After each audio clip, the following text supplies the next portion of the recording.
Hey guys, in today's video, I'm going to be going through and filling out a hypothetical electoral college map and how it would look if Trump lost to every state where he's currently underwater with his net approval, and then obviously winning every state where he's even or above water with those approval numbers. So every state where more people are disapproving than approving of the president going to be giving to the Democrats, and then on the flip side, every state where he has more approval or at least even approval in contrast to disapproval, I'm going to be giving to Trump and showing you what that electoral college map looks like and doing a bit of a discussion. Going to go through every single state and looking at his current numbers. Those might be something you find interesting as well, the differences in some of these states with those approval numbers. So first we're going to start out west and giving the Democrats Washington, Oregon, California, and Hawaii, some of the most liberal and progressive states in the U.S. We see that Trump's approval numbers, he's 30 points underwater in Washington, negative 22 points in Oregon, negative 28 in California, and negative 33 in Hawaii. These are areas where Democrats can basically put it in their column as safe every presidential election, and that's likely to be the case again in 2020. Now going into the American Southwest, where the Democrats have been making gains in recent election cycles, and Trump, he's doing slightly better here, but still not ideal for where he'd want to be, where he's 11 points underwater in Nevada, negative 6 in Arizona, which is going to be a very key state for the Republicans to keep in 2020, negative 15 in New Mexico, and negative 14 in Colorado. So also in this scenario, going to be giving all of those states over to the Democrats. Now we're going to go through and take a lot of states where Trump is currently at least even with his net approval or significantly so to the positive side. So those are going to be states like Utah, Idaho, Montana, Wyoming, North Dakota, South Dakota, Nebraska, Kansas, Oklahoma, Texas, Alaska, Missouri, Arkansas, and then I'm going to just go over those numbers, and then we'll go and fill in the Southeast after that. But taking a look at these states, Utah, he's only 2 points above water in this state, but then we get into the upper Rocky Mountains, where Idaho and Wyoming are some of his best results, where he's positive 20 points in Idaho, positive 22 in Wyoming. It's only 3 points to the positive in Montana. Could potentially be a competitive state in 2020. We have seen Democrats able to win here statewide. They just haven't been able to do it with much success in presidential years, in contrast to maybe some more competitive Senate or governor's races statewide. But then going over and taking a look, actually North Dakota is one of the states that surprises me most, where he's only 1 point above water in the state of North Dakota, but you would expect him to do quite well here. Maybe this is just an anomaly in this one particular result, but I'm a little bit surprised to see it that low in the state of North Dakota for Trump. Then you're positive 6 points in South Dakota, only 2 points above water in Nebraska, 1 point above water in Kansas. Kansas is another state that might be interesting in 2020. We saw a governor for the Democrats win statewide there in 2018. Could possibly be competitive, not just for the presidential result, but also there could be a competitive Senate race there as well. It's an open seat. And then Oklahoma, he's 9 points above water, 3 points above water in Texas. That's another state that could potentially be competitive, but you'd still give it as a lean to the Republicans. And he's actually even with a 0 net approval there in the state of Alaska, but another one that Republicans consistently win in presidential years, so you'd probably expect him to do pretty well there on top of that. And then Missouri, 6 points to the positive net approval and 8 points to the positive in Arkansas. So now we're going to go through and fill out these southeastern states. So he's positive 17 in Louisiana, and this is more of the areas of the country where Trump does really well. Positive 17 in Mississippi as well, 27 in Alabama, 1 in Georgia, 10 in South Carolina, 16 in Tennessee, 14 in Kentucky, just 3 in Indiana, which might be a little bit surprising, especially with the vice president being the former governor there of Indiana, but maybe not doing quite as well as you might expect in that state, but also doing pretty well in West Virginia, 18 points above water. So going to be filling out those for Trump, making those states red.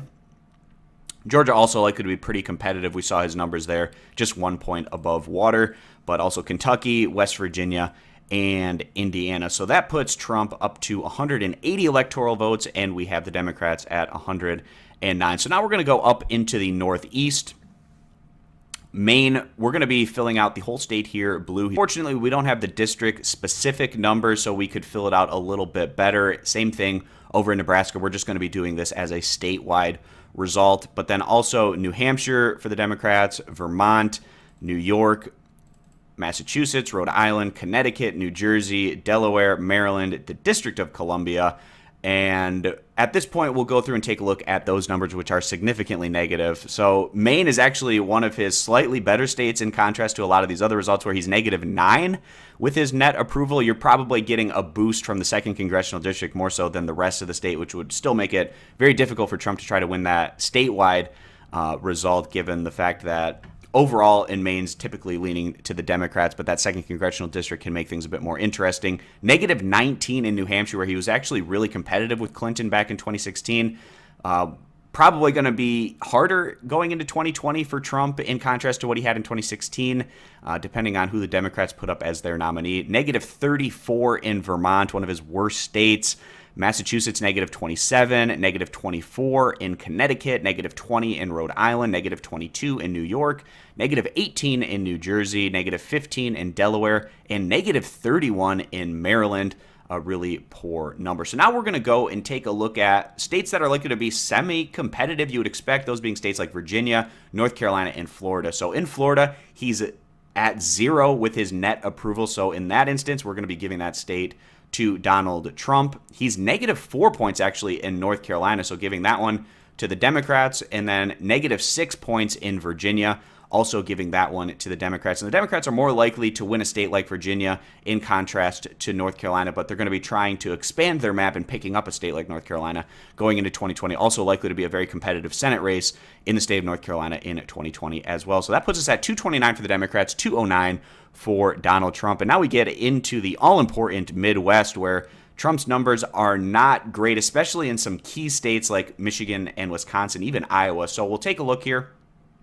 He's 7 points underwater in Pennsylvania, -4 in Ohio. Not too bad there, but considering how much Trump was able to win Ohio over Clinton after Ohio had gone for Obama the prior 2 election cycles, it is maybe a little bit surprising to see him to the net negative with his approval numbers there. But he's 12 points to the negative in Michigan, which is a very bad sign for him. -13 in Wisconsin, -12 in Iowa, -16 in Minnesota, and -20 in Illinois. So the most devastating numbers I'd say here for Trump are his numbers in Michigan, Wisconsin, Iowa, even Minnesota. Those would be the ones where he really needs to improve on going towards 2020 if he's going to win the presidency. So we're going to be filling all of these states out for the Democrats. And maybe a surprising one is the fact that Iowa, he's actually worse with his net approval than a state like Pennsylvania, where the Democrats would probably feel like they have a better chance of winning Pennsylvania in contrast to Iowa. But Iowa can have some pretty significant swings one way or the other. We saw Obama do extremely well here back in 2008. He didn't do quite as well in 2012, but was still able to carry it. But then Trump had a massive swing for the Republicans there in 2016. It'll be fascinating to see what happens in Iowa in 2020. Also, another one of these states that's likely to have a competitive Senate matchup in their state as well. So then we see if we have an instance where Trump loses every state where he's currently net negative with his approval numbers. You have the Democrats at 329 electoral votes and the Republicans at 209. So now I'm going to go through and give Trump back states where he's only negative single digits. So we'll start here out with those important 11 electoral votes in Arizona, where he was 6 points underwater. Also, North Carolina and Virginia were in the single digits, as well as Pennsylvania and Ohio, and that would push Trump over the line in this instance at 286 to 252. Also, Maine was -9. It's kind of a stretch to be flipping that one over, at least the statewide result, but just for the purposes of this video, if he did pick up Maine, that would be those 4 extra votes in that instance. But again, highly unlikely, but that would be 290 to 248. Flipping that one back over, it would be 252 to 286. So I kind of just wanted to go through and show you where Trump is currently standing with his net approval in every single state and why it's not looking great for his potential re-election bid in 2020, given the fact that key states that he won, like Michigan and Wisconsin, even Iowa, that flipped to him in 2016. He's currently negative double digits with his approval, and the Democrats did quite well in these areas back in 2018. For instance, in Iowa, they have 4 congressional districts. The Democrats won 3 of them, flipping 2 from where it was in the prior election cycle, and they actually almost did a clean sweep of the state. They only lost 1 district, the most Republican one, but it was only by a couple of percentage points. So that's a positive sign for the Democrats there.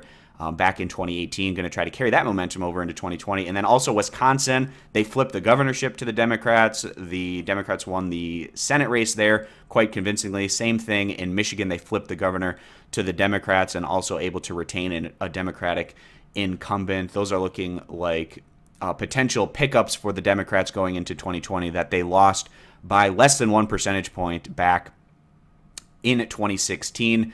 But it just goes to show you that it's not completely out of the realm of possibility, clearly, that Trump could still go on and win the presidency if he's able to just moderately improve some of his approval numbers in states where he's currently negative single digits, like in North Carolina and Ohio. Those are big ones. Florida's likely to be really competitive, where he's even net zero there with those numbers. And it's just interesting to look at these numbers overall. If you're interested in looking the state-by-state net approval numbers, I'll have a link to that down in the video description. Those numbers coming over from the morning consult. So that's going to wrap this one up, guys. Thanks for stopping by. Consider subscribing for more, and I hope to see you back here for my next video.